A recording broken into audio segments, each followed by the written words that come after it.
నమస్తే, నేను రాజేశ్వరి. ఇవి మునక్కాయలు అయితే అయినాయండి. ఇవి 2 పప్పులకు వస్తుంది. ఇవి ఇంకా సన్నగా ఉన్నాయి. దొండకాయలు హార్వెస్ట్ చేసేసుకున్నా పొద్దున్నే.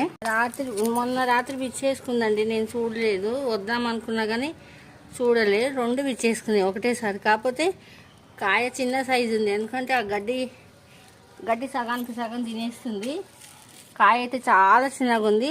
ఇంకా సీమలు అయితే ఉన్నాయి దీంట్లో. ఇది రాత్రికి విచ్చుకుంటుందో మరి రేపు విచ్చుకుంటుందో తెలియదు. ఇవి కూడా విచ్చుకోవడానికి రెడీగా ఉన్నాయి. ఆ గడ్డితోనే పాపం అయినా సరే. ఇది చూడండి ఎట్లా ఆ 2 కొమ్మల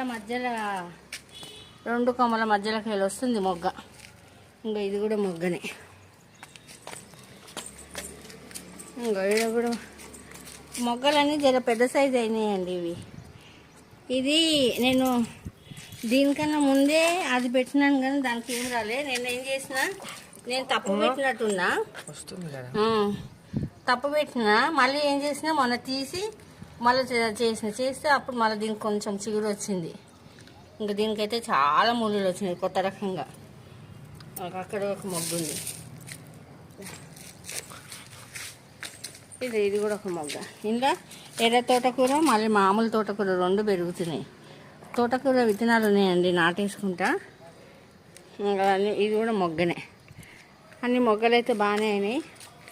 కాయ సైజులు అయితే చిన్నగానే అవుతాయండి. చూడండి ఎంత చిన్నగా ఉంది. చూడండి ఇది చాలా చిన్నగా ఉంది. అంటే ఆ గడ్డి సగం తినేస్తుంది దాన్ని బలం. చూపులు చూడండి ఎన్ని పాకినాయో. ఆ వైర్కి అట్లా పోయినాయి. కరెంటు వైర్కి వెళ్ళిపోయి. ఇవన్నీ అవే రాధా మనోరకు కొన్ని అయినాయి. మరి వీటి మూలన అవి అవుతలేవో మరి ఏందో అర్థమవుతలేదు. నేను దొండకాయలు కూడా తీసిన పొద్దునే చేసేసుకున్నా హార్వెస్ట్. కింద చూపిస్తాయి. ఇక నా వీడియో నచ్చితే లైక్ చేయండి, షేర్ చేయండి, సబ్స్క్రైబ్ కూడా చేసుకోండి. ఓం శ్రీ మాత్రే నమః. హార్వెస్ట్ చేసుకున్నా పొద్దున్న లేసి. ఇవి పాతవి మొత్తం మళ్ళీ ఆ కిలో ఉండొచ్చు. సరేనండి,